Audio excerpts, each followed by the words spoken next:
반갑습니다. 다음 주는 깨끗한 샘교회 우리 전교인 수련회 갑니다. 제가 생각하는 게 그런 거예요.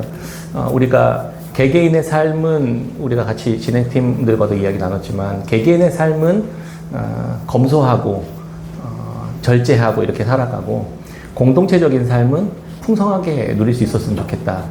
그것이 우리 수련회 가운데서 드러났으면 좋겠고 우리 행사가 진행되는 곳마다 그래서 어떤 분들은 개개인의 삶에서 누리지 못하는 것들을 교회 안에서 함께 풍성하게 누리고 기쁘게 그것들을 함께 기뻐하고 이렇게 할 수 있었으면 좋겠다. 그런 마음들을 담아서 수련회를 진행하고 있으니까요. 같이 잘 참여하시고 또 동참해 주시면 좋겠고요. 2024년이 4개월 남았어요. 그래서 4개월 남은 동안에 주님이 이제 주시는 24년에 대한 마음들을 우리 최영희 선교사님 어렵게 모셨는데 엄청 모시기 어려운 분이거든요. 그래서 이분을 통해서 또 말씀을 주시는 그 말씀이 우리 한 해 남은 4개월의 삶을 어떻게 살도록 하나님께서 말씀하시는지 듣고 생명을 주셨는데 누리지 못하고 있는 그런 어리석은 삶이 아니라 풍성하게 그리스도 안에서 하나님의 영광을 누리며 살아가는 저희들 되면 좋겠습니다. 우리는 지난주에 어디에 거할 것인가 라는 제목으로 요한서신 말씀을 같이 나눴습니다. 단순히 우리 어디에 속하도록 부름받았는지에 따라서 그의 삶이 두 가지의 길로 나뉜다 이렇게 얘기했습니다. 예수 그리스도께 속한 자의 삶은 예수 그리스도를 통해 그분 안에 있는 삼위 하나님의 코이노니아 안에서 그분의 생명과 영원한 삶을 함께 풍속하게 누리며 살아가는 것으로 우리 부름받은 자들의 교회다 이렇게 이야기했고요.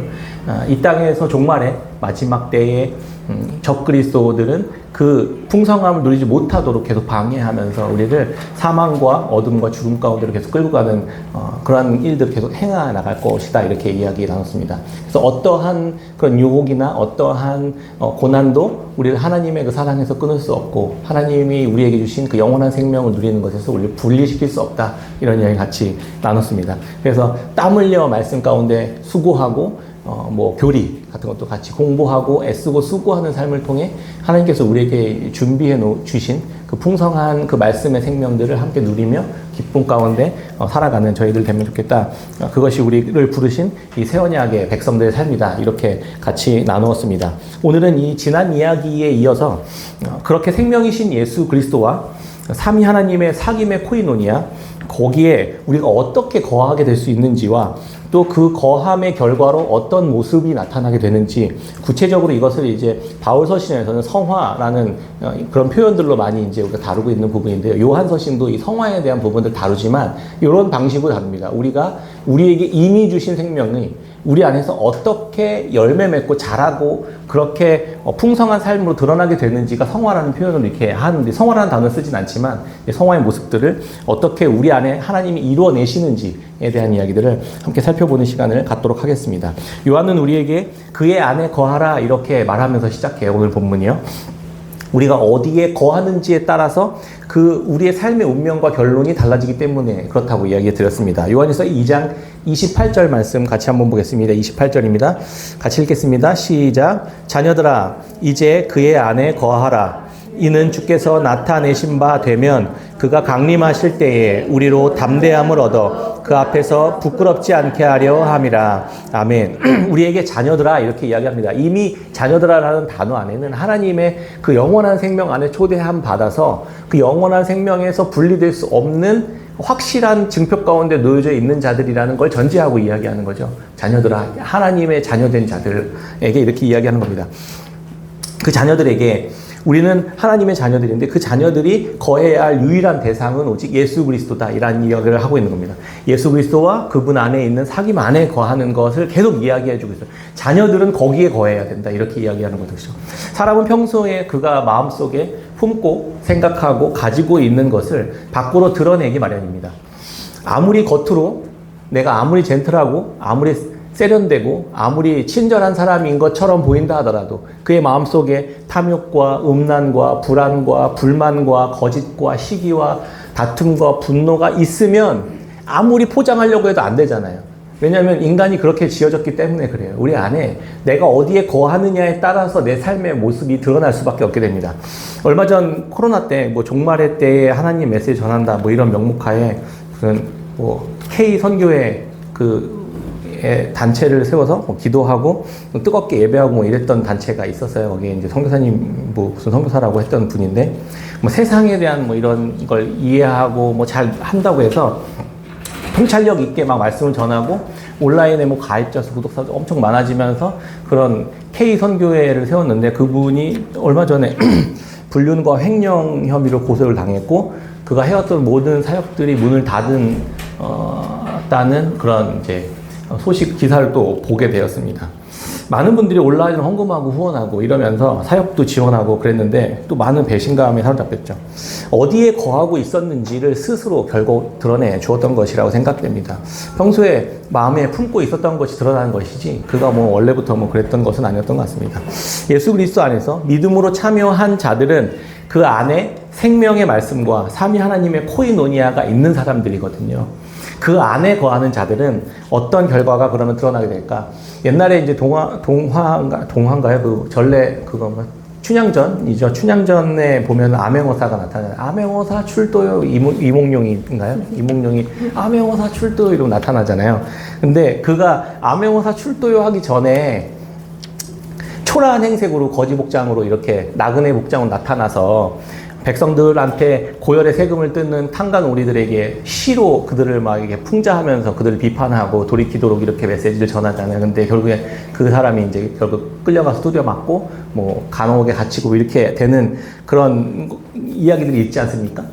그런 이야기를 보면서 다음에 그렇게 되고 난 이후에 이몽룡이 어떻게 나타납니까? 왕이 내려준 관복을 입고 벨트를 메고 손에는 왕이 내려준 마패를 들고 암행어사 출도요 하고 나타나잖아요. 그 이몽룡이 암행어사가 처음 왔던 그의 모습과 행색 그리고 다시 나타났을 때의 그의 모습과 행색이 전혀 다르죠. 그런데 이 사람은 한 사람이었습니다. 암행어사 처음 등장했을 때 탐감오리들은 이미 그들이 어떤 삶의 행실을 하고 있었는지 무엇을 추구하고 있었는지가 암행어사 앞에서 드러났죠. 근데 암행어사는 암행어사의 모습이 아니라 거지의 행색이었으니까 걔네들의 악함과 어둠이 드러나지 않았을 뿐입니다. 그런데 이미 그 암행어사 앞에서 이미 다 판단받은 거죠. 이미 그들이 어떻게 살았는지 다 보았고 알았고 기회를 줬음에도 돌이키지 않았죠. 이 이야기를 보면서 생각나는 이야기가 있지 않습니까? 예수 그리스도께서 처음 오셨을 때에 예수 그리스도께서 오셔서 그들에게 이야기하고 십자가 지시면서 죽으셨죠. 그리고 부활하셔서 떠났습니다. 그리고 다시 오실 그 강림하실 그날이 분명히 있을 건데 그날이 마지막 날입니다. 그날이 종말의 때라고 이야기했죠. 그 종말의 때에 주님이 다시 오시는 그날에 암행어사 출도요 이런 모습으로 나타나는 그림처럼 나타나는 거예요. 오늘 본문이. 분위기가 그래요. 분위기가. 그가 강림하실 때 그 앞에서 어떤 모습으로 나타날 거냐.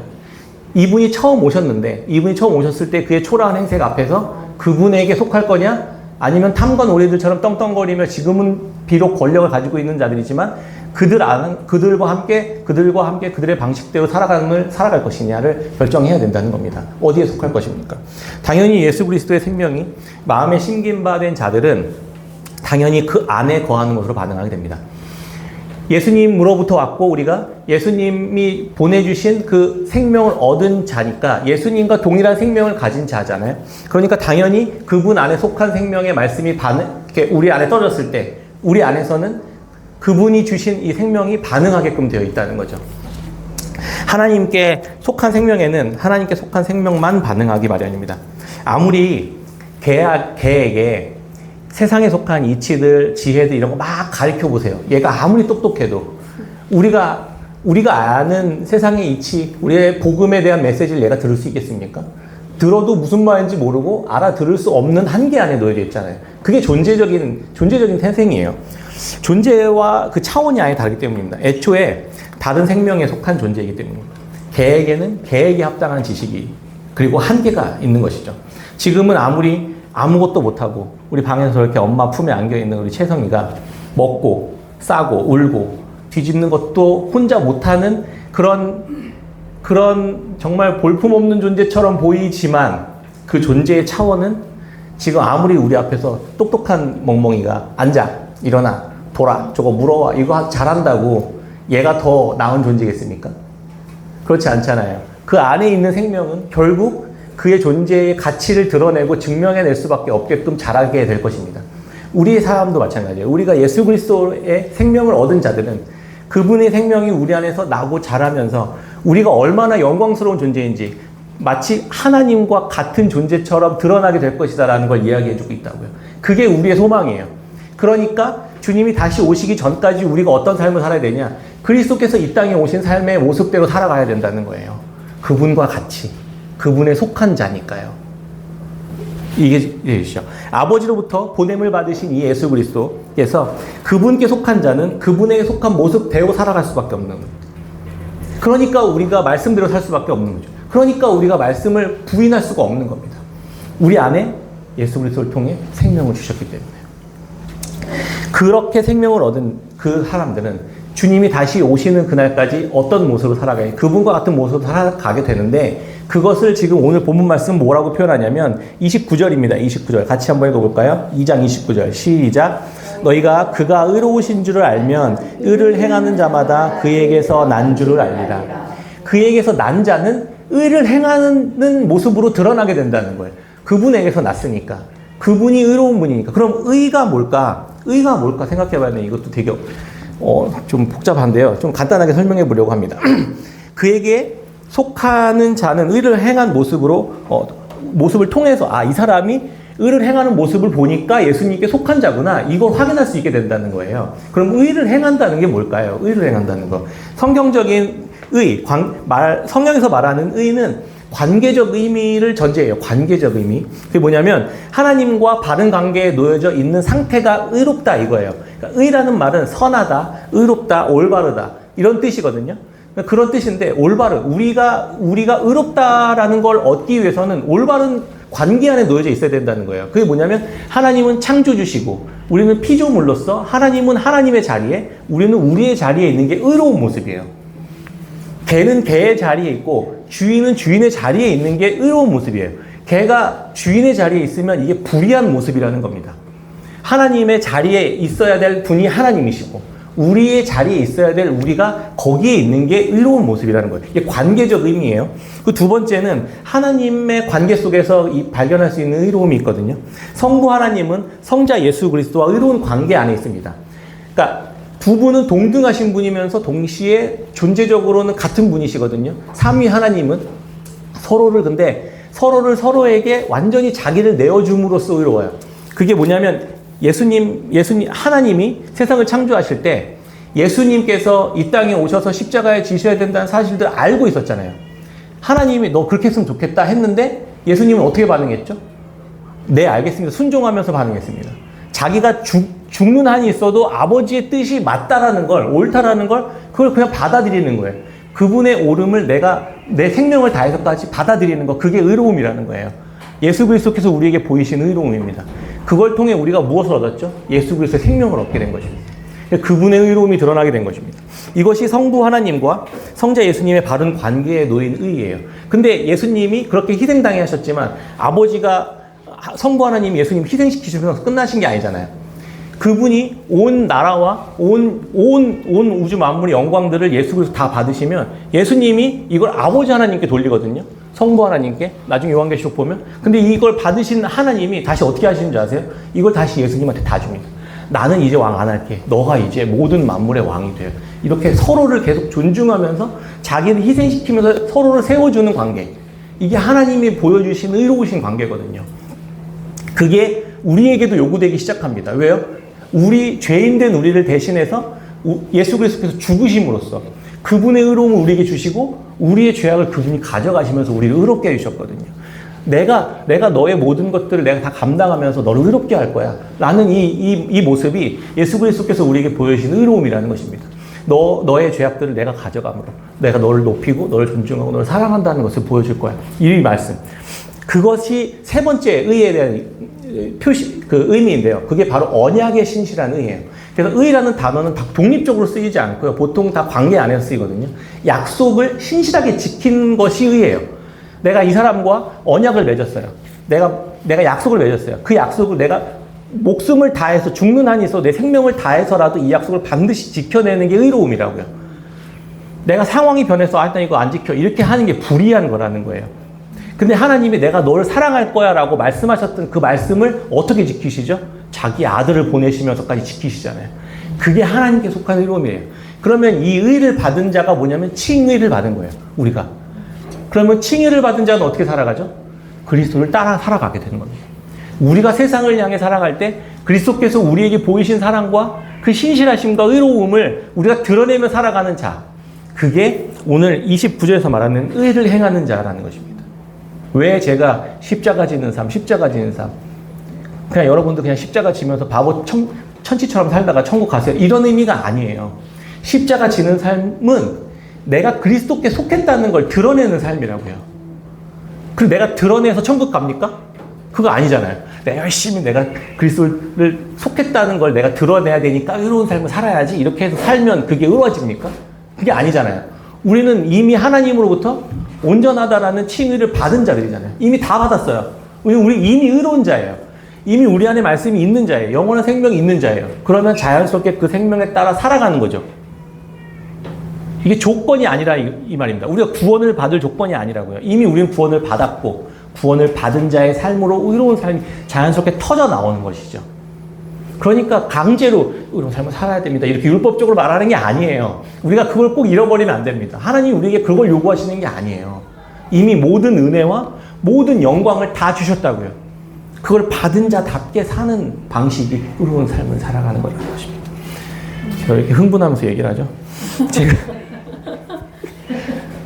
다 알아들으시는 것 같아서 제가 막 엄청 흥분이 되네요. 막 예전에는 무슨 소리야 막 이랬던 것 같은데 너무 성장시켜 가시는 주님이 너무 놀랐습니다. 네, 그렇게 우리는 믿음 안에 살아가는 사람들입니다. 그렇게 은혜를 받은 자답게 살아가는 사람들입니다. 그래서 우리는 의로운 삶을 살 수밖에 없는 존재들인 것이죠.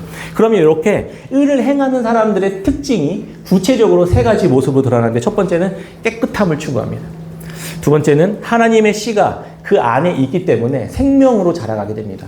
그리고 세 번째는 그 생명으로 자라나는 아주 더 구체적인 모습이 형제사랑이라는 모습으로 드러나게 됩니다. 이게 의를 행하는 삶의 구체적인 태도예요. 그러니까 복음은 그렇게 추상적인 말이 아니에요. 완전히 현실적이면 너무 정확하고 명확하게 설명해 줍니다. 첫 번째, 깨끗하다는 것은 무엇일까요? 요한일서 3장 3절입니다.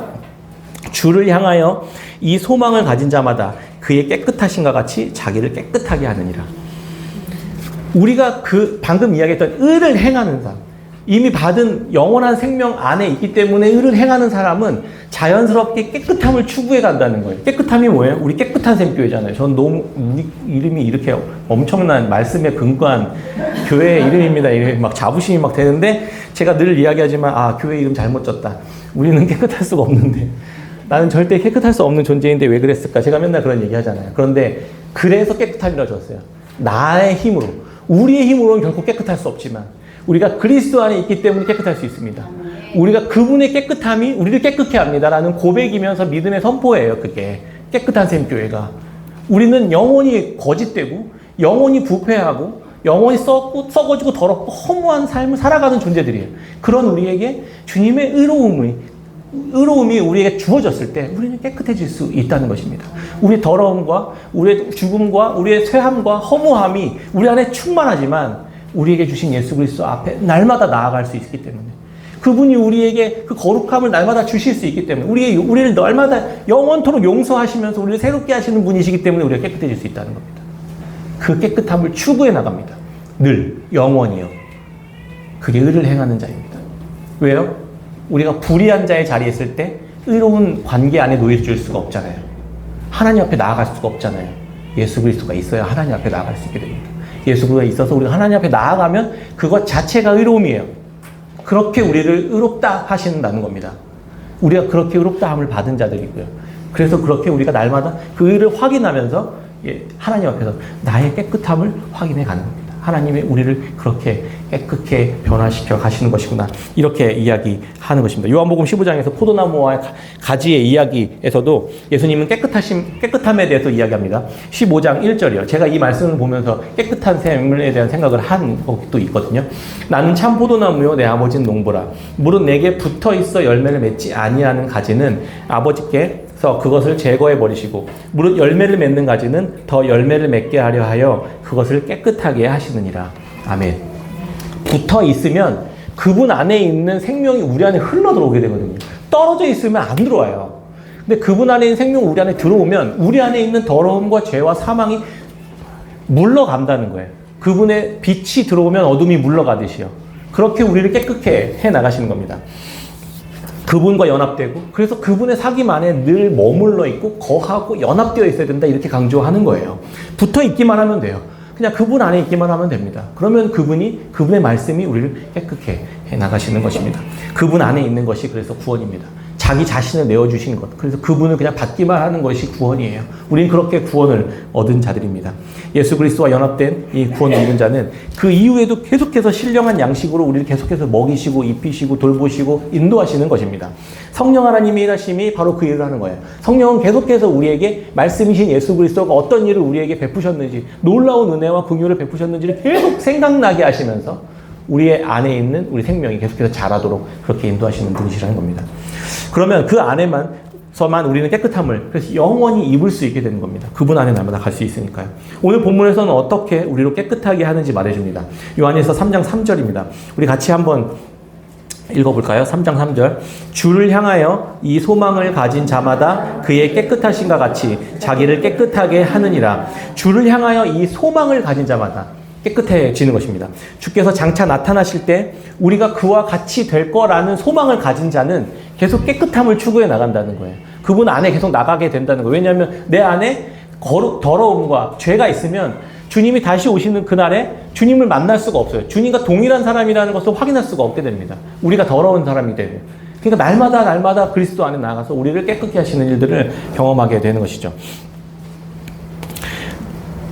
네, 그분께 붙어 있고 연합되어서 그분께 속한 신령한 말씀으로 채워지고 공급받아서 그분과 동일한 생명의 열매를 맺어내는 것. 이런 과정을 계속 가져가는 것이 바로 성화입니다. 칭의를 받은 자는 자연스럽게 성화가 분리되지 않고 자연스럽게 성화가 자연스럽게 나타나게 되는 거예요. 그래서 그리스도께 찾아가게 되고 그분 앞에 나아가게 되고 그분 앞에 겸손히 엎드려 기도하게 되는 것입니다. 서건 형제가 오늘 안 왔네. 서건 형제가 저와 이제 같이 이렇게 대화를 나누고 말씀 같이 공부하면서 그때 그 하루의 이름을 지었거든요. 근데 이런 이야기를 막 같이 나눴어요. 우리가 이렇게 은혜를 받은 자들고 날마다 주님 앞에서 이렇게 살아가는 말씀을 살아가는 자. 그래서 순간 꽂혔나 봐요. 우리 아이 이름을 하루로 줘야겠다. 하루하루 주님과 동행하며 그 주님이 오시는 그날까지 그 하루를 하나님과 연합하며 살아가도록 그런 아이였으면 좋겠다. 이런 마음을 딱 갖게 되었고 가족들이 다 반대했지만 추진했습니다.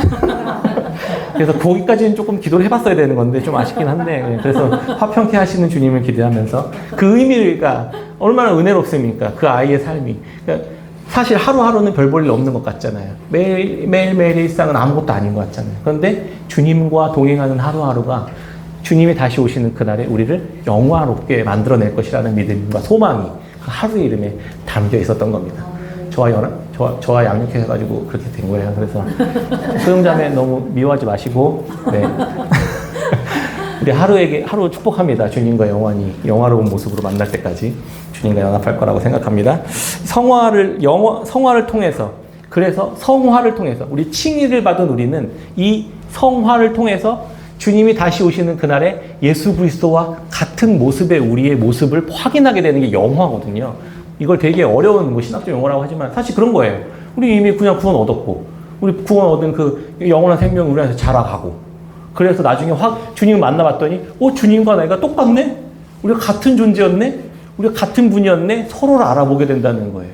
근데 적그리스도와 세상에 속한 자의 삶이 쭉 이어져서 주님이 다시 오시는 날 주님과 만나면 어떻게 될까요? 주님과 전혀 관계없는 다른 종류의 사람이 되어 있는 겁니다. 그렇게 가면 안 되잖아요. 그렇게 가면 우리 안에 주님께서 뜻하신 그 소망이 무엇인지를 계속해서 확인하며 가면 좋겠습니다. 두 번째는 하나님의 씨가 그 안에 속해 있음을 확인하는 거예요. 그게 오늘 본문 말씀에 9절에 있습니다. 같이 한번 읽어볼까요? 3장 9절입니다. 같이 읽겠습니다. 시작. 하나님께로부터 나자마자 죄를 짓지 아니하니 이는 하나님의 씨가 그의 속에 거하며 그도 범죄하지 못하는 것은 하나님께로부터 났습니다. 두 번째는 하나님의 씨가 그의 속에 거하셔서 죄를 짓지 않게 한다는 거예요. 죄를 지을 능력이 없게끔 만들어 버린다는 겁니다. 이들은 범죄하지 않아요. 그분 안에 속해 있기 때문에 그에 속한 모습과 같이 살아갈 수밖에 없기 때문에 그렇습니다. 그런데 이 이야기를 들으면 불편하죠. 왜? 나는 범죄하는데. 나 그분 안에 속해 있고 내 안에 말씀이 있고 생명이 있는 것 같은데 나는 범죄하는데 이거 어떻게 해결해야 되냐고요. 요한은 이렇게 이야기하는 겁니다. 당신이 만약에 하나님의 자녀라면 죄를 짓지 마십시오. 이렇게 명령하는 겁니다. 죄를 지으면 그럼 하나님의 자녀가 못 되냐? 죄를 지었다가 하나님의 자녀였으면 버림받는 거냐? 그런 말이 아닙니다. 이렇게 도전하는 거예요. 만약 당신이 죄를 짓는다면 당신은 하나님의 자녀가 아닐 거예요. 이렇게 이야기하는 거예요. 만약 당신이 범죄한다면 당신은 그를 보지도 못하였고 알지도 못하는 자가 되는 거예요. 이렇게 이야기하는 거예요. 이게 완전히 똑같은 것 같지만 살짝 다릅니다. 생명을 얻은 하나님의 자녀는 결코 죄를 짓지 않는다는 의미가 아니라 인간은 죄를 지어서 죽음에 이르는 게 아니라고 했잖아요. 죄를 지어서 죽음에 이르는 게 아닙니다. 물론 죄를 지어서 죄로 인한 심판으로 죽는 거지만 죄를 지어서 그리스도께 나오지 않아서 죽는 거예요. 죄 때문에 죽는 것이 아니라 그리스도께 나오지 않아서 죽는 거라고요. 그분 앞으로 나오기만 하면 죽지 않습니다. 우리가 죄의 문제를 주님이 모두 다 해결하셨기 때문에요. 길을 이미 다 내셨어요. 그런데 우리는 우리의 완악함이, 우리의 교만함과 높아짐이 그리스도 앞에 나오지 않기 때문에 죽게 되는 거예요. 주님 앞으로 나오게 되면 본래 우리 속에 있는 게 무엇이 우리 안에 있는지가 드러나게 된다고 아까 그런 이야기를 같이 나눴잖아요. 그런 이야기가 여기 안에 있어요. 근데 우리 안에 생명의 씨, 영원한 생명, 이 말씀이신 하나님의 말씀이 그 안에 있는 자는요, 자연스럽게 그 씨에서 뭐가 나오겠어요? 당연히 싹이 나오겠죠. 싹이 나고 자라고 열매를 맺는 과정 가운데로 이어지게 될 거라는 거예요. 영원한 생명의 씨는 그래서 그 속에 있는 자연스러운 생명이 그 씨앗으로 하여금 생명을 돋게 하고 트게 하고 무언가 싹이 나게 하는 과정으로 이어질 거라는 겁니다.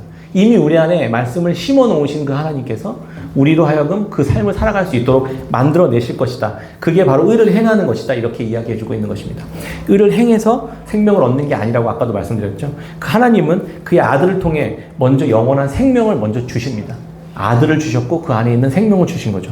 그 생명은 반드시 그 생명을 통해 드러나는 거룩과 진리와 의의 열매를 드러나게 될 것입니다. 자연스럽게요. 아까도 그렇게 얘기했지만 내가 열심히 진리를 드러내고 의를 행하고 거룩한 삶을 살기 위해 애쓰고 노력하고 수고해서 내 생명을 주님으로부터 얻어내는 게 아니라고요. 요한일서 3장 9절입니다. 하나님께로부터 난 자마다 죄를 짓지 아니하나니 이는 하나님의 씨가 그의 속에 거하며 그도 범죄하지 못하는 것은 하나님께로부터 났습니다.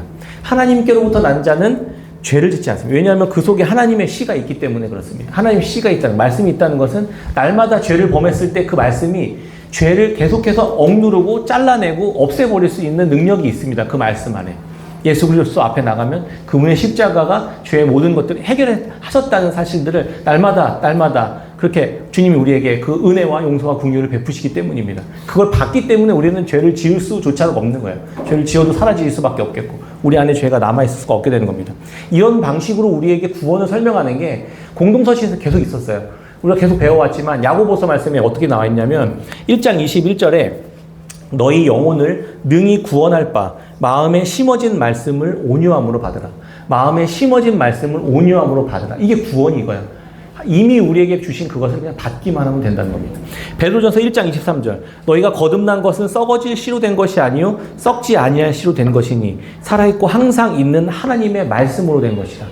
여러분들이 거듭났습니다. 중생했습니다. 옛날에 옛 자아가 죽었고 그리스도 안에서 새로운 피조물이 되었습니다. 그렇게 된 원동력은 뭐냐면 주님이 뿌려놓으신 씨 때문에 그래요. 말씀의 씨앗 때문에. 그 말씀의 씨앗이 그 예수 그리스도가 성령 하나님을 통해 싹이 나고 열매 맺는 과정들을 만들어내시고 있기 때문에 우리가 그렇게 살아갈 수 있게 되는 겁니다.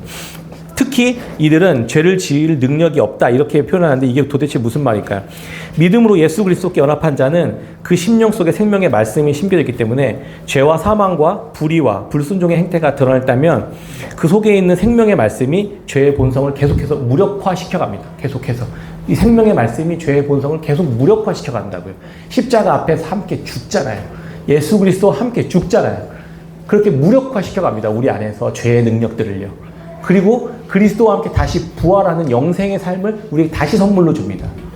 그러니까 죄의 문제들을 무력화시키고 죄의 문제들을 본질적으로 없앨 수 있는 것들을 우리가 이미 말씀 안에서 다 받았다는 것을 이야기해주고 약속해주고 있는 것입니다. 세 번째는 그 모습에 의를 행하는 자의 행태가 마지막으로는 형제 사랑의 모습으로 구체적으로 드러나게 된다는 겁니다. 예수 그리스도께서 죄인된 우리, 원수된 우리에게 자기 자신의 생명을 내어주시는 형제 사랑을 보여주셨던 것처럼 우리가 그 놀라운 은혜를 받은 것처럼 의를 행하신 예수 그리스도를 따라 우리도 이웃을 향해 주변에 있는 다른 지체들을 향해 예수 그리스도가 보여주신 그 형제 사랑의 삶을 살아가는 것, 그것이 의를 행하는 삶이라는 겁니다. 그게 주님이 다시 오시는 그날까지 우리가 살아가야 할 구체적인 의를 행하는 삶의 모습이라는 것입니다.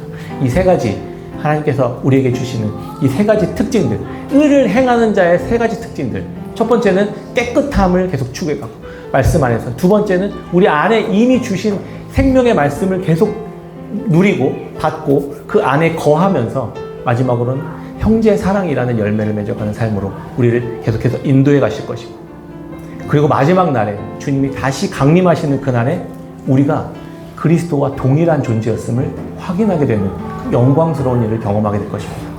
아직 그날은 오지 않았지만 우리는 그날을 소망하는 마음으로 이 삶을 살아낼 수 있게 됩니다. 왜요? 우리 안에 이미 예수 그리스도께서 우리 안에 이미 모든 것을 다 주셨기 때문입니다.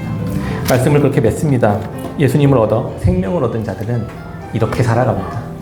주님을 날마다 깨끗함을 추구해가고, 그리고 그게 내 힘과 내 능력으로 되는 게 아니라 예수 그리스도의 능력으로 되는 것을 겸손한 마음으로 주님 앞에 나아가고, 그리고 우리 안에 이미 심어놓으신 주님의 그 생명의 말씀이 우리를 자라게 한다는 사실들을 받아들이고, 그리고 마지막으로는 그 능력으로 주님이 우리에게 베푸신 놀라운 이 사랑과 은혜가 형제 사랑으로 이어지며 그 형제 사랑의 모습이 이 땅 가운데 드러나는 것을 통해 하나님이 영광 받으시는 귀한 이 공동체의 모습, 교회의 모습이 이 땅 가운데 드러나게 될 것입니다. 여러분들을 통해 하나님께서 이렇게 행하시는 이 놀라운 이 거함의 이 나타남, 거함을 통해 나타나는 결론, 이 나타남으로 하나님의 나라가 이 땅 가운데 심겨지게 되고 우리를 통해 이 세상 가운데서 드러나게 될 것입니다. 여러분들과 우리가 그렇게 생명을 얻고 더 풍성히 얻는 삶을 우리가 함께 기뻐하며 누리고 또 살아가는 저와 여러분들, 우리 깨끗한 샘교 성도님 다 되시기를 주의 이름으로 축원합니다. 아멘.